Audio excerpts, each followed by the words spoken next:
আমার নবী রাহমাতুল লিল আলামিন ডাক দিয়া বলে, ও জনগণ, তায়েফের ময়দানে আমার তায়েফের ছেলেরা কত আঘাত করেছি, আমার শরীর থেকে রক্ত জড়িয়েছি, কত আঘাত, কত দুঃখ, কত কষ্ট আমি সহ্য করেছি, আর এই লোক আমাকে একটা আঘাত করেছি, তোমরা মনে করো তার আঘাতে আমি কান্না করি? বলে না না, সে যে আমার আঘাত করেছে সেই জন্য আমি কান্না করি না রে ভাইয়ারা। রাসূল বলে না না, তার আঘাতের কারণে আমি কান্না করি না। লোকজন বলে তাহলে কেন এখানে তুমি কান্না করো, কারণটা কি? রাসূল বলে আমি কান্না করি, সে আমাকে পছন্দ করে, আমি তাকে পছন্দ করে ভালোবাসি, দেখা সাক্ষাৎ হয়, আমি রাসূল তার জন্য মায়া হয়ে গেছি, আমি রাসূল তার জন্য দয়া হয়ে গেছি। আমি দেখতেছি এই লোকটা মৃত্যুর পরে জাহান্নামের আগুনে ধাউ ধাউ করে জ্বলবে, আমি ওই জাহান্নামের আগুনের কথা স্মরণ করে আমি রাসূল সহ্য করতে পারতেছি না, সেই জন্য তার ব্যাপারে মায়া হয়ে গেছে, সেই জন্য আমার চোখ দিয়া পানি গড় গড় করে চলে আসতেছি। আল্লাহু আকবার। মায়ার নবী রাহমাতুল লিল আলামিন, হে মুসলমান,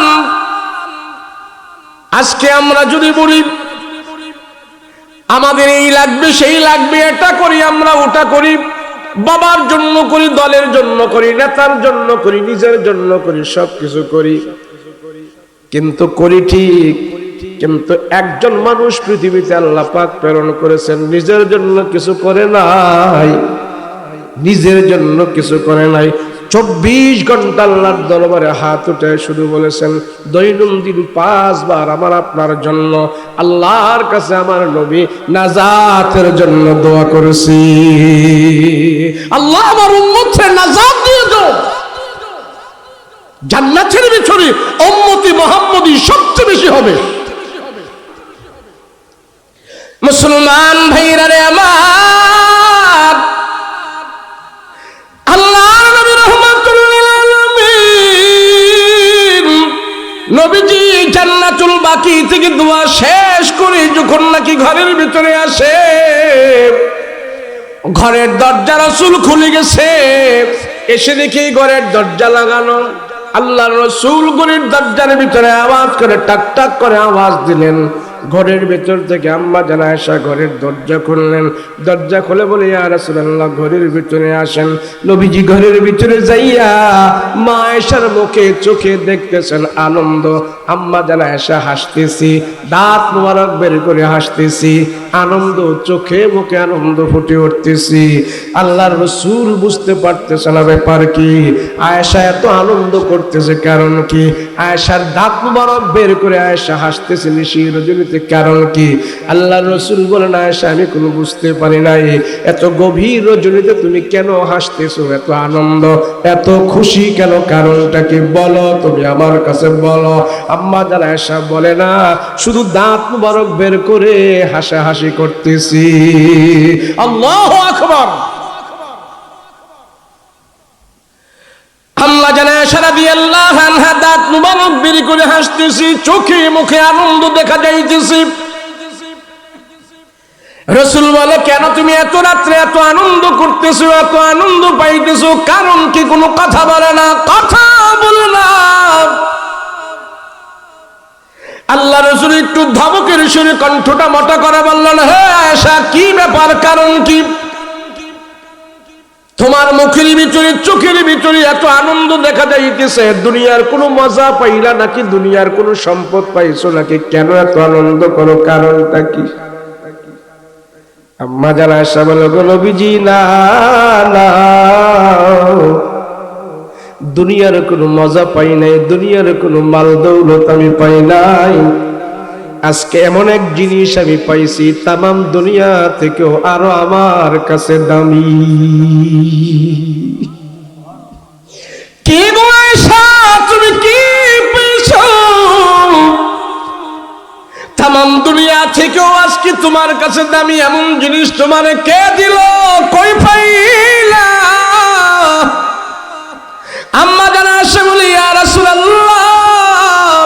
আমার নিজের কানে আমি শুনেছি আমার রহমার হাত উঠায়া আমার জন্য আল্লাহর দরবারে দোয়া করে।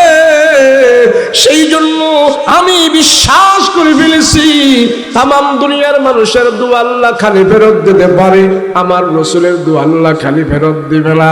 আমি বুঝে ফেলেছি আমার রাসূলের দোয়া আল্লাহ কবুল করে ফেলেছি, আমি বিশ্বাস করে ফেলেছি এই মুহূর্তে আল্লাহ তাআলা আমার মতন আয়েশাকে মাফ করে দিয়েছে, আমি একজন জান্নাতি মহিলা হয়ে দুনিয়াতে বসবাস করতেছি। আল্লাহু আকবার। আল্লাহর নবী ডাক দিয়ে বলল, আয়েশা আরে মাত্র জান্নাতুল বাকিতে দাঁড়িয়ে তোমার জন্য একদিন এক রাত দোয়া করেছি, তাই তুমি এত খুশি এত আনন্দ। তুমি জানো নি আমার গুনাহগার উম্মতের জন্য আমি নবীজি 1 বছর নয়, 1 দিন নয়, দৈনন্দিন 24 ঘন্টার ভিতরে আমি নবীজি 5 বার আল্লাহর কাছে আমার উম্মতের নাজাতের জন্য দোয়া করি। আল্লাহু আকবার। कौनैन के मुख्तार खुदा तुमको बनाया, उम्मत के निगहबान खुदा तुमको बनाया। कौनैन के मुख्तार खुदा तुमको बनाया, कौनैन के मुख्तार खुदा तुमको बनाया, उम्मत की निगहबान खुदा तुमको बनाया, उम्मत की निगहबान खुदा तुमको बनाया। ও মানুষ, আমাদের আল্লাহ দুনিয়াতে যত হায়াত দেয় যা কিছু দেয় সবচেয়ে বড় সম্পদ আল্লাহ আমাদেরকে নবী দান করেছেন। কথা বলেন ঠিক কিনা? এর চেয়ে বড় সম্পদ আর আমাদের লাগে না। মুসলমান হওয়ার পরেও আমার নেতার কদর আমার কাছে নাই, আমার রসুলের কদর আমার কাছে নাই। সেই জন্য রসুলের আদর্শগুলো জিনিসগুলো আমার কাছে কোনো মূল্যায়ন নাই। কথা বলেন ঠিক কিনা? যদি কোনো কাফের, যদি কোনো মুশরিকের কাছে আমার রাসূলুল্লাহর আদর্শের তালিমগুলো 10 মিনিট তারে বিজ্ঞান দিয়ে জাগতিক নিয়মে কোরআন হাদিস থেকে বোঝানো যায়, ওই কাফের বাধ্য হয় যে মুহাম্মদুর রাসূলুল্লাহ থেকে পৃথিবীর বুকে শ্রেষ্ঠ কোনো মানুষ আল্লাহ প্রেরণ করে নাই। এটা আমি মুসলমান, আমি রাসূলের উম্মত, আমি রাসূলের আশিক। আমার রসুলের জিনিসগুলো আমার কাছে খবর নাই, আমার রসুলের কথাগুলো, আমার রসুলের আদর্শগুলো, আমার রসুলের চাল চলনগুলো আমার কাছে খবর নাই, আমার কাছে কোনো মূল্য নাই। কথা বলেন ঠিক কিনা? নবীজির কাছে এক সাহাবী আয়েশা বলে, ইয়া রাসূলুল্লাহ, রাসূল গো, আমি আপনারে যত দেখি আমার কাছে তত ভালো লাগে নবীজি। নবীজি আমি কি করব? আমি কিছু বুঝি না রাসূল, এত ভালো কেন লাগে আপনাকে? নওজোয়ান যুবক মানুষ আমার পয়গম্বরের চেহারার সামনে বসে থাকে, ডানে তাকায় না, বামে তাকায় না, কোনো খেয়াল অন্যদিকে যায় না, শুধু নবীজির চেহারার দিকে তাকায় থাকে, নবীজির চেহারার দিকে তাকায় থাকে। নবীজির চেহারাটা তার কাছে ভালো লাগে। এক পর্যায়ে আমার রাসূল বলে, তোমরা যদি আমারে ভালোবাসো আমিও ভালোবাসবো, আল্লাহ তোমাদেরকে ভালোবাসবে। ওই ছোট্ট যুবক আমার পয়গম্বরের কাছে এসে ডাক দিয়া বলে, নবী গো, দুনিয়াতে আপনার চেহারা দেখে দেখে আমার পেটের ক্ষুধা আমি দূর করি। ও নবীজি, আপনার চেহারা দেখলে আমার বিবির কথা মনে থাকে না, মায়ের কথা মনে থাকে না, আমার পরিবারের কথা আমার মনে থাকে না, কোনো দিকে আমার মন যায় না। ওগো রাহমাতুল আলামিন, নবীজি আমি আপনার একদম কাছে চলে আসি, আপনার শিউরে বসি, আপনার পাশে বসে বসে আপনার চেহারাটা দেখি। রাসূল, আপনার চেহারাটা আমার কাছে এত ভালো লাগে, আপনার চেহারার সামনে বসে থাকলে জীবনের সব দুঃখ কষ্ট সব আমার দূর হয়ে যায়। রাসূল গো, আমি আপনার এত কাছে। নবীজি, আপনার বয়স এখন বার্ধক্যে চলে গেছে, বয়স শেষ প্রান্তে চলে গেছে। নবী গো, আমিও একদিন দুনিয়ার জমিন ছেড়ে বিদায় হব, আপনিও দুনিয়ার জমিন ছেড়ে একদিন বিদায় হবেন। নবীজি, আমার আর আপনার বিদায় হওয়ার ভিতরে অনেক পার্থক্য আছে গো রাসূল। বলে কি পার্থক্য? ওই যুবক ডাক দিয়া বলে, রাসূল গো, আপনি দুনিয়াতে চলে যাওয়ার পর আল্লাহ তাআলা আপনাকে জান্নাতের ভিতরে ঢুকায় দিবে, এবং জান্নাতের মধ্যে যেই জান্নাতটা হলো শ্রেষ্ঠ জান্নাত, যেই জান্নাতটা হলো সবচেয়ে বড় দামি জান্নাত, জান্নাতুল ফেরদাউস, ওই জান্নাতুল ফেরদাউসের ভিতরে আল্লাহ পাক নবীদেরকে রাখবে, আর আপনার আসনটা সবার উপরে থাকবে। ও পয়গম্বর, আমি আজকে আপনার কাছে চলে আসি, আপনার কাছে বসি। রাসূল গো, এইটা তো দুনিয়ার জীবনে আপনার কাছে আমি আসি, কিন্তু আমার ভয় হয় মৃত্যুর পরে রাসূল আপনার কাছে আমি কেমনে যাব? মৃত্যুর পরে, মরার পরে আপনি থাকবেন জান্নাতুল ফেরদাউসে নবীদের সঙ্গে, নবীদের সর্দার হয়ে আপনার আসন থাকবে জান্নাতুল ফেরদাউসে। আমি তো আপনার ওখানে যেতে পারবো না। এই দুনিয়াতে এতটুকু শখ আমার, আপনার পাশে আমি থাকি, অনেক আনন্দ পাই। আমি চাই রাসূল গো, আমাকে একটা পদ্ধতি বলে দেন, আমাকে একটা আমল বলে দেন, আমাকে একটা তবিয়ত বলে দেন, আমাকে একটা রাস্তা দেখায় দেন। কোন আমল করলে, কোন পদ্ধতি অবলম্বন করলে আমি মরার পরেও ওই জান্নাতের ভিতরে আপনার পাশে আমি থাকতে পারি। আল্লাহু আকবার। ছেলেটা এখন বেহুশ হয়ে গেছে, শুধু বারবার এই জল্পনা কল্পনা, রহমতের নবী, আমি নওজোয়ান যুবক, আমার কাছে দুনিয়ার কোনো কিছুই ভালো লাগে না। রাসূল গো, আমি মরার পরেও আপনার পাশে থাকতে চাই, মৃত্যুর পরেও আপনার কাছে যেতে চাই। নবীজি, আপনি মৃত্যুর পরে যেন আপনার পাশে আমি থাকবো এমন একটা ব্যবস্থা করে দেন। এমন মুহূর্তে যখন তারা বসে আছে, এই মুহূর্তে আল্লাহ তাআলা জিবরাইল আমিনকে দিয়া কোরআনের একখান আয়াত আমার নবীর কাছে নাজিল করে দিয়েছে। ওয়ামাই ইউতিল্লাহা ওয়ার রাসূল ফাউলাইকা মাআল্লাযিনা আন'আমাল্লাহু আলাইহিম মিনান নাবিয়্যিনা ওয়াস-সিদ্দীকিন ওয়াশ-শুহাদা'i ওয়াস-সালিহিন। আল্লাহ এই আয়াতের ভিতরে 4 প্রকারের ভিআইপি মানুষের কথা বলেছি। ওই 4 প্রকারের ভিআইপি মানুষ জান্নাতুল ফেরদাউসের ভিতরে একসাথে বসবাস করবে। 4 প্রকারের ভিআইপি মানুষ আল্লাহ জানাই দিছে। ভিআইপি কারা দুনিয়াতে আর ভিআইপি কারা জান্নাতে, এই আয়াতের ভিতরে 4 প্রকারের ভিআইপি মানুষের কথা আল্লাহ নিজে ঘোষণা করে দিয়েছে। রাসূল গো, তারা জানায় দেন জান্নাতের ভিতরে 4 প্রকারের ভিআইপি মানুষ একসাথে বসবাস করবে। ওয়ামান ইউতিল্লাহা ওয়ার রাসূল, যারা আল্লাহ এবং রাসূলকে ভালোবাসে, আল্লাহ এবং রাসূলকে দিল দিয়ে মহব্বত করে, নবীজিকে মহব্বত করে, আল্লাহকে ভালোবাসে, এদের ভিতর থেকে যারা আল্লাহ রাসূলকে ভালোবাসে তারা জান্নাতের ভিতরে 4 প্রকারের ভিআইপি মানুষের সাথে বসবাস করবে। দুনিয়াতে এমপি মন্ত্রীরা হলেন ভিআইপি, দুনিয়াতে বড় বড় অফিসাররা হলো ভিআইপি। আল্লাহ ডাক দিয়া কয়, মরার পরে 4 প্রকারের মানুষ হলো ভিআইপি। 1 নম্বরে হলেন নবীজিন, নবীরা হলো 1 নম্বরের ভিআইপি। 2 নম্বরের ভিআইপি হলেন মান নাবিয়্যিন ওয়াস সিদ্দীকিন, সিদ্দিকিন যারা তারা হলো ভিআইপি, সত্যবাদীরা হলো আখিরাতে ভিআইপি। ওয়াস শুহাদা, যারা ইসলামের জন্য শহীদ হয়েছে তারা হইল ভিআইপি। ওয়াস সিদ্দীকিন ওয়াস শুহাদা ওয়াস সালিহিন, যারা সৎ আমল করে, নেক আমল করে, সত্যবাদী হয়ে চলে, নেক আমলের দিয়া তারা জীবনটা সাজায়, এই প্রকার এই 4 প্রকারের মানুষ হলো আখিরাতে ভিআইপি। যারা আল্লাহ এবং রাসূলকে ভালোবাসে আপনার উম্মতের ভিতরে থেকে ওই এই মানুষগুলো আর এই 4 প্রকারের মানুষগুলো জান্নাতের ভিতরে একসাথে তারা বসবাস করবে। রাসূল, এই ছেলেটার আপনি বলে দেন জান্নাতে সেও আপনাদের সাথেই সে জান্নাতুল ফেরদাউসে একসাথে বসবাস করবেন। সুবহানাল্লাহ। যুবক, রাসূল যুবকদের কি সব সময় যুবকদেরকে বলছেন তোমরা দিনের পথে আসো, কেন?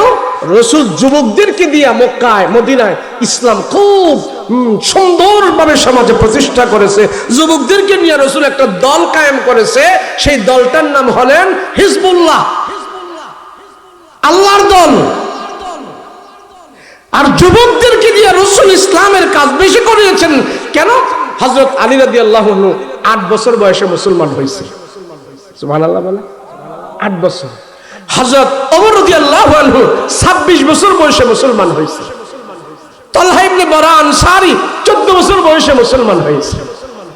এইভাবে যুবকেরা রাসূলুল্লাহ সাল্লাল্লাহু আলাইহি ওয়াসাল্লামকে এইভাবে সঙ্গ দিয়েছেন, সহযোগিতা করেছেন। রাসূল যুবকদেরকে নিয়ে মক্কা এবং মদিনায় উভয় জায়গায় ইসলামের কাজ করছে। আজকে আমার আপনার সমাজের যে যুবকগুলো আছে, তাগরে সঠিক তালিম দেওয়ার কোনো মানুষ নাই, এদেরকে ইসলামের বাণী পৌঁছে দেওয়ার মতো মানুষ নাই।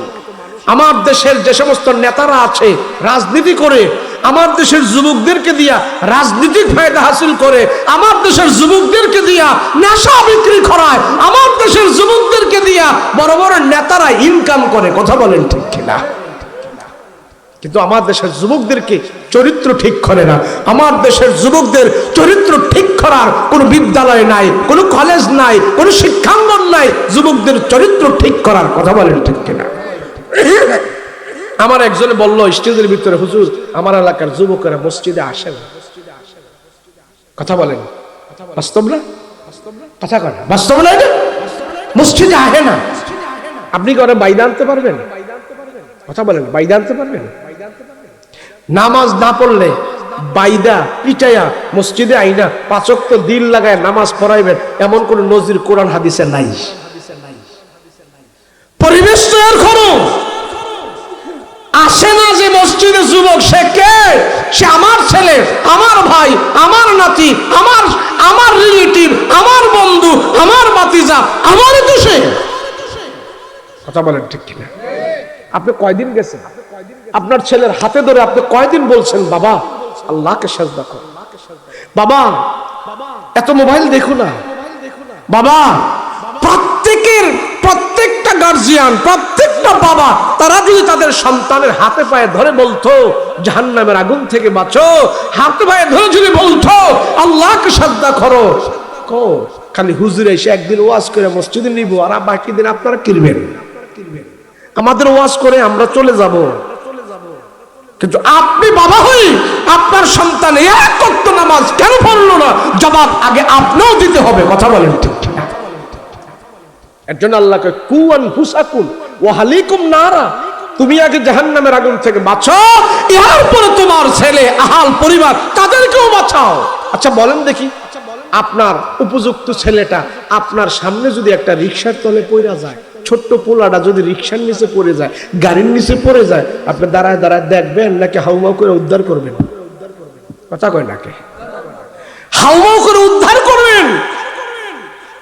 রিকশার তলে পড়লে, গাড়ির নিচে পড়লে, ভাগ্য ভালো হলে আল্লাহ যদি মওত না রাখে তার বাঁচার সম্ভাবনা আছে। কথা কয় ঠিক না? আছে। কিন্তু আপনি নির্ঘাত, আল্লাহর কোরআন বলে, রসুল বলে, পৃথিবী যদি উল্টেও যায় তো আল্লাহ রসুলের কথা মিথ্যা হতে পারে না। আল্লাহর কোরআন বলে তোমার সন্তান নামাজ না পড়ার কারণে, তোমার সন্তান হালাল হারামের তমিজ না করার কারণে, তোমার সন্তান পাক নাপাকির তমিজ না করার কারণে, শিরকের সাথে ঢুকে থাকার কারণে তোমার এই সন্তান 100% সে জাহান্নামের আগুনে জ্বলবে। তুমি সেটা সহ্য করবে কেমনে? কথা বলেন ঠিক না? আমার মেয়ে, আমাদের সমাজে আমার মা বুড়া হয়ে গেছে, আমার বউ বয়স হয়ে গেছে, আমার বউরে পর্দা করি আর আমার মেয়েটারে পর্দা করি না, ওটা চুল ছাইড়া ঘুরে। কথা কয় না কে?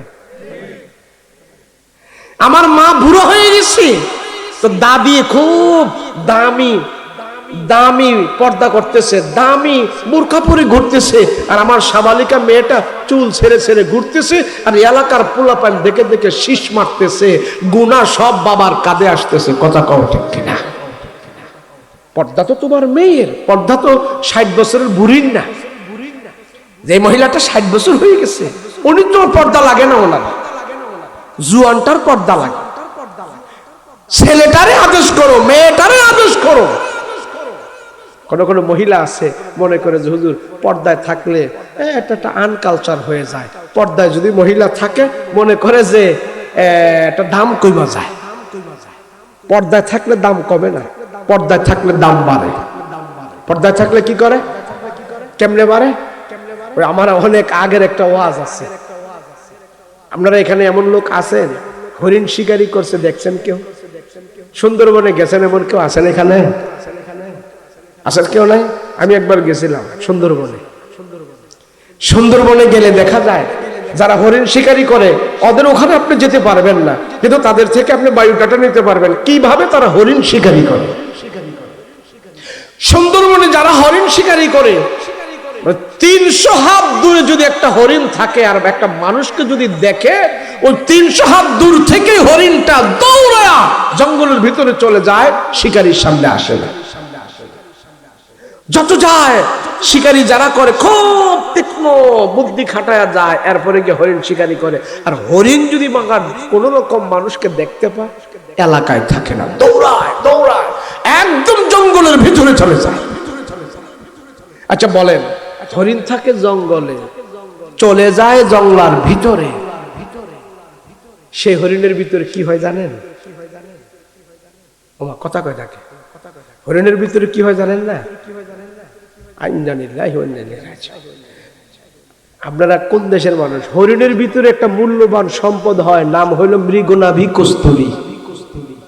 এটা না জানারই কথা, মানে জানেন কিন্তু সচরাচর তো আপনাদের এই সমস্ত বাজারে পাওয়া যায় না, এর জন্য এটা জানেন না।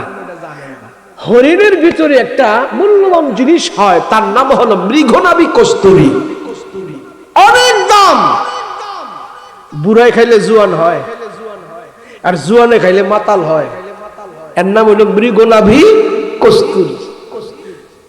এটা নারায়ণগঞ্জ পাওয়া যায় না, অনেক বাহিরের দেশে অনেক জায়গায় পাওয়া যায়, তা সবাই কিনতে পারে না। এই মৃগনাভি কস্তুরীটা হয় হরিণের পেটের ভিতরে। কথা বলেন ঠিক কিনা?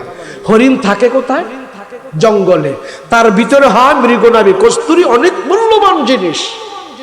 আর আমগো দেশে এ রাস্তায় ঘুরে ঘুরে কতুলি কুত্তা ঘুরে আর গনে বকরি ঘুরে, এদের পেটের ভিতরে ময়লা ছাড়া আর কিছু নেই। কথা কোন ঠিক কিনা? যারা বেপরদা হইয়া চলে, যারা পরপুরুষের সাথে রাত ঘুরে মোবাইল করে, স্বামী থুইয়া আরেকজনের সাথে প্রেম করে, এমন খানাস মার্কা মহিলা যেগুলি রাস্তাঘাটে চলে, এগুলির পেটের ভিতর থেকে কোনোদিন ভালো সন্তান বের হয় না, বাটপার চিটার 2 নম্বর সন্তান বের হয়। কথা বলেন ঠিক কিনা? আর আল্লাহকে ভয় করি যে সমস্ত মহিলারা হরিণের মতন পর পুরুষ দেখলে ঘরের ভিতরে চলে যায়, চট করে ভিতরে চলে যায়, আড়ালে আসে না, দোকানে যায় ভাইয়া ভাইয়া কয়ে বাজার করে না, মেলায় যায় না, আল্লাহর ভয় করে, নামাজ পড়ে, পর্দা করে, পর পুরুষ দেখলে ঘেরের ভিতরে চলে যায়, রুমের ভিতরে চলে যায়, হরিণের মতন চট করে তার নিজেকে আড়াল করে ফেলে। এই মহিলার ঘরে মৃগনাভি কস্তুরী হয় না, তার চেয়ে আরো মূল্যবান সম্পদ আল্লাহ সেখানে শাহজালাল ইয়ামানির মতন আল্লাহর ওলি বর্তমানেও পয়দা করে দিবে। কথা বলেন ঠিক কিনা? মুসলমান, এটা আমার রসুলের আদর্শ, এটা আমার রসুলের আদর্শ। যেই সাহাবীর কথা আমি বলছিলাম, ছোট্ট সাহাবী, তার নাম হলেন তালহা ইবনে উবাইদুল্লাহ। ছোট্ট 14 বছর বয়স। বলেন কয় বছর? 14 বছর বয়স। সে রসুলকে আইসা এমন ভালোবাসে, নবীজির ঘাড়ের মধ্যে চুমা দেয়, নবীজির কপালে চুমা দেয়, নবীজির মাথায় চুমা দেয়। মানে একটা মহব্বত আল্লাহ তার দিলের ভিতরে ঢুকাই দিয়েছেন। এই সাহাবী উহুদের ময়দানে 70টা তীরের আঘাত তার দিলের ভিতরে, তার শরীরে খেয়েছে, আল্লাহর রসুলের গায়ে লাগতে দেয় নাই। 70টা তীরের আঘাত তার বুকের ভিতরে বিচ্ছে, পিঠের ভিতরে বিচ্ছে, এরপরও সে হাসি মুখে আল্লাহর রসুলুল্লাহকে ভালোবেসে জীবন পার করেছে। বয়স কত? বলেন না, বয়স কত? 14। লম্বা কত? 14 বছর বয়স। আর 14 বছরের পোলাপান কি করে? 14 বছর বয়সী রাসূলুল্লাহর প্রেম তার দিলের ভিতরে ঢুকে গেছে, সে নবী ছাড়া কিছুই বুঝে নাই। সুবহানাল্লাহ। তো একদিন এই বয়সে, এই অল্প বয়সেই তার কঠিন বিমারি হয়েছে। তার বিমারির কথা শুনে রসুল দৌড়ে তার বাড়িতে গেছে। নবীজি তার বাড়িতে যাওয়ার পর দেখতেছে তার শিরা বাজে না, আহা একদম বাজে না। তো রসুল আন্দাজ করতে পারলেন মনে হয় সে আর দুনিয়াতে থাকবে না। রসুল অত্যন্ত তার জন্য ব্যথিত হয়ে গেলেন, আল্লাহ আমার এত ভালোবাসছি, সে অসুস্থ হয়ে গেছে। তো রসুল অনেকক্ষণ তার শিওরে বসে বসে তার জন্য দোয়া করছেন। রসুল বুঝতে পারছেন মনে হয় আর সে থাকবে না দুনিয়াতে। তো রসুল তার বাড়ি থেকে যখন চলে আসবেন, তার মা বাবা সবাইকে বলল, আপনাদেরকে আমি একটা কথা বলে যাই। বলে কি? বলে আপনার এই সন্তান তলহা, সে যদি দুনিয়ার জমিন থেকে বিদায় হয়ে যায়, মনে হয় সে বাঁচবে না। যদি সে মারা যায়, রাতের বেলা মারা গেলে, যেখানে সকালবেলা মারা গেলে, রাতের বেলা মারা গেলে, যেই সময় সে মৃত্যুবরণ করে, আমার রাসূলুল্লাহকে না জানাইয়া তোমরা কিন্তু তার কবরস্থ কইরো না। সুবহানাল্লাহ বলেন না। তো রাসূল এই কথা বলে আসছে, মা বাবা ভাইদেরকে ডাক দি। তো সে ওই অসুস্থ অবস্থায় দেখতেছে নবীজি তাদেরকে ডেকে কি যেন বলছে। তো এই বলাটা ছিল রাতের বেলা। তো আল্লাহ রসুল যাওয়ার পরে তো তলহা জিজ্ঞেস করে, তার আত্মীয় স্বজনকে কাছে যারা ছিল জিজ্ঞেস করে, আমার রসুল কি বলেছে তোমাদেরকে ডেকে নিয়ে, তোমরা আমাকে বলো। মৃত্যু শয্যায় পড়ে পড়েও সেই রাসূলুল্লাহকে এমন ভাবে স্মরণ করেছে, নবীজির কথাগুলোকে সে এমন ভাবে বরণ করেছে। 14 বছরের সাহাবী মৃত্যু শয্যায় থেকেও আমার রাসূলুল্লাহ মা বাবাকে কি বলছে এটা লক্ষ্য করেছে। 14 বছরের ছেলে মা বাবাকে ডাক দিয়া বলে, বলো আমার কাছে কোনো আড়াল করবে না, গোপন করবে না, নবী আমার কি বলেছে তোমরা আমাকে একটু শোনাও, আমাকে একটু শোনাও। মা বাবা ডাক দিয়া কইরে, তলহা তোমার নবী যা বলেছে আমাদেরকে বলেছে। কয় না, আমি একটু শুনতে চাই। মা বাবা বাধ্য হয়ে তারে বলছে, রসুল বলেছে তুমি যদি দুনিয়া থেকে চলে যাও, রসুলকে না জানায় তোমাকে যেন দাফন কাফন না করি। চোখের পানি ফেলে ফেলে সন্তানের কাছে যখন এই কথা বলল, সন্তান ডাক দিয়া কও, আমার পাড়া প্রতিবেশীরা, আমার মা বাবারা, আমার ভাই ব্রাদারা, তোমরা আমার কাছে একটা কথা আজকে শুনে রাখো। আমি যদি আজকে রাত্রে দুনিয়ার জমিন থেকে বিদায় হয়ে যায়, তোমরা আমার রসুলকে খবর দিও না, তোমরা আমাকে রাতের বেলায় তাড়াতাড়ি দাফন করে কবরের ভিতরে নিয়ে যাইবা। রসুলকে জানায়ও না, রসুলকে জানায়ও না। এই কথা বলার পর কিছুক্ষণ পরে তার সাকরাত আরম্ভ হয়ে গেছে। 14 বছরের সাহাবী তলহা দুনিয়ার জমিন থেকে বিদায় হয়ে গেছে। তার ওসিয়ত অনুযায়ী তারা তাকে দাফন কাফন করে রাতের বেলায় তারে দুনিয়ার জমিন থেকে দাফন কাফন করে কবরের ভিতরে রেখে দিয়ে আসছি। মৃত্যুর আগে থেকে যখন নাকি বললাম আমার রাসূলকে রাতের বেলা খবর দিও না, তারা জিজ্ঞেস করলো কারণ কি? রাসূল তো বলেছে রাসূলকে না জানিয়ে দাফন করার জন্য, রাসূল তো বলেছে তাকে জানাইতে হবে। আর সাহাবী বলে, না না, জানাও না, জানাও না, আমি জানি আমার রাসূলকে আমি দিল দিয়া ভালোবাসি, আমার নবীও আমাকে দিল দিয়া ভালোবাসে। আমার মৃত্যুর খবর শোনার সাথে সাথে আমার নবীজি এক মুহূর্ত ঘরের ভিতরে থাকবে না রে। রাতের বেলায় আমার জানাজা দেওয়ার জন্য নবীজি চলে আসবে। আমার বাড়ি থেকে আমার নবীজির বাড়ি হলো 7-8 কিলোমিটার দূরে। যখন আমার নবীজি শুনবি, সাথে সাথে রাতের অন্ধকারে আমার পাশে এসে জানাজার নামাজ পড়ার জন্য নবীজি চলে আসবে। আর রাসূলের বাড়ি থেকে আমার বাড়িতে আসার রাস্তাটা এমন বড় দূরত্ব রাস্তা, তুই বরণ করলে আমার খবরটা আমার রাসূলের কানে পৌঁছায়ও না। আল্লাহু আকবার। এটাকে বলা হয় রাসূলের ভালোবাসা, এটাকে বলা হয় রাসূলুল্লাহর মহব্বত। রাতের বেলা সেই 14 বছরের সাহাবীটা ইন্তেকাল করে দাফন কাফন করে তার কবরের ভিতরে রেখে দিয়ে আসছে। সকালবেলা নবীজির কানে খবর গেছে, পয়গম্বর গো, আপনার প্রিয় সাহাবী যাকে আপনি ভালোবাসতেন আর যে আপনাকেও ভালোবাসতো, ওই যুবক 14 বছরের সাহাবী, সে তো দুনিয়ার জমিনে নাই, গতকাল রাত্রে সে ইন্তেকাল করেছে। এই খবরটা শোনার সাথে সাথে নবীজি ঘর থেকে বের হয়ে গেছে, সাহাবীদেরকে নিয়ে বের হয়ে গেছে। আয় আয়, আরে আমার একজন আশিক রাসূল, যার গায়ের ভিতরে 70টা তীর বিদ্ধ হয়েছে, ওই সাহাবী আজকে রাতের বেলা ইন্তেকাল করেছে। তোরা দল বল নিয়ে নবীজি সকালবেলা যখন তার মা বাবার কাছে হাজির হয়েছে, কই গো, আপনার তলহা নাকি দুনিয়ার জমিন থেকে বিদায় হয়ে গেছে, সে আমাকে ভালোবাসছে, আমাকে ছাড়া সে থাকতে পারে নাই, আমি তাকে ভালোবাসি, দেন তার লাশটা দেন, আমি নবীজি তাকে দাফন কাফন করাবো, তার গোসল দিব।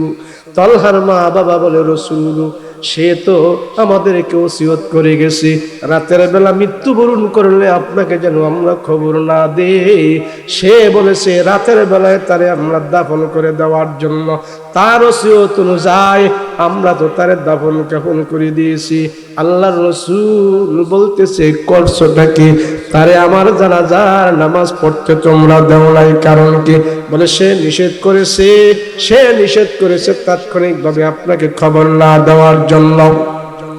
আল্লাহর নবী রাহমাতুল লিল আলামিন ডাক দিয়ে বলে, ও আল্লাহ,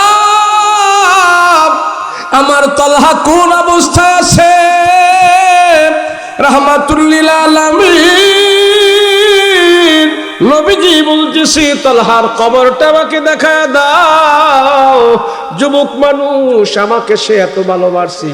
নবীজি সাহাবীদেরকে নিয়ে তলহার কবরের পাশে যাইয়া দাঁড়ায় বলতেছে, আল্লাহ, আমি তলহাকে বলেছিলাম আপনি তলহার সাথে জান্নাতি হাসি হাসবেন কবরের ভিতরে। নবী গো, আল্লাহর নবী ডাক দিয়া কয়, আল্লাহ গো, আমার তলহার সাথে আপনি কেমন ব্যবহার করেছেন, জান্নাতি হাসি হাসছেন কিনা আমি এটা জানতে চাই। আল্লাহ জানাই দিয়েছেন, তোমার তলহার সাথে আমি আল্লাহ তাআলা জান্নাতি হাসি হেসে দিয়েছি। আল্লাহু আকবার। আরে আমার পাড়া মহল্লার যে সমস্ত যুবক পোলাপান আছে, এগুলির আমরা রাসূলের তালিম দিতে পারি নাই, নবীজির আদর্শের বর্ণনা তাদেরকে বুঝাইতে পারি নাই। সমাজটা এমন একটা অবস্থা হয়ে গেছে, আজকে 7-8 বছরের পোলাপান নেশা করে, বাবা খায়, গাঞ্জা খায়, জুয়া খেলে, যায়া দেখবেন ওর মা বাবাও তারে অত পরিমাণ বাধা দেয় না। কেন? এখন মা বাবা ভয় করে, হুজুর পোলারে যদি বেশি বাধা দেয় তো এই অ্যাকশন পোলায় আমার উপরেও নিতে পারে। কথা বলেন ঠিক কিনা? আরে ভাই, সমাজ তো শুধু ছেলেদের জন্য খারাপ হয় নাই, আমি তো একসময় ছেলে ছিলাম, আমার জন্য খারাপ হয়েছে। কথা বলেন ঠিক কিনা? এই সমাজে বহু নেতা আছে, নেতা, মেম্বার, চেয়ারম্যান, এই সেই তুমুক চুমুক, যা দেখেন নওজোয়ান যুবক পোলাপান দিয়া এগুলি নেশার ব্যবসা করে, ট্যাবলেট বেচায়, গাঞ্জা বেচায়, বাবা বেচায়। বলে, হুজুর আপনি জানেন কেমনে? আরে ভাই, সারা দেশ ঘুরি, দিনেও গাড়ি দৌড়াই, রাত্রেও গাড়ি দৌড়াই, বাংলাদেশেও দৌড়াই, বাংলাদেশের বাহিরেও দৌড়াই, 5-7টা রাষ্ট্র আমি ঘুরছি। যুবক পোলাপান একটা পোলাপানও তার নিজের দোষে খারাপ হয় না, সব খারাপ হয় এই সমাজের প্রতিনিধি যারা আছে, এই সমাজ পরিচালনা যারা করে, তারাই আমার সমাজের যুবকদেরকে খারাপ করেছে। কথা বলে ঠিক কিনা? খোঁজ নিয়ে দেখেন না। এই জন্য আমি বলবো, আপনাদের সন্তানগুলোকে ভালো করার দায়িত্ব আপনাদের।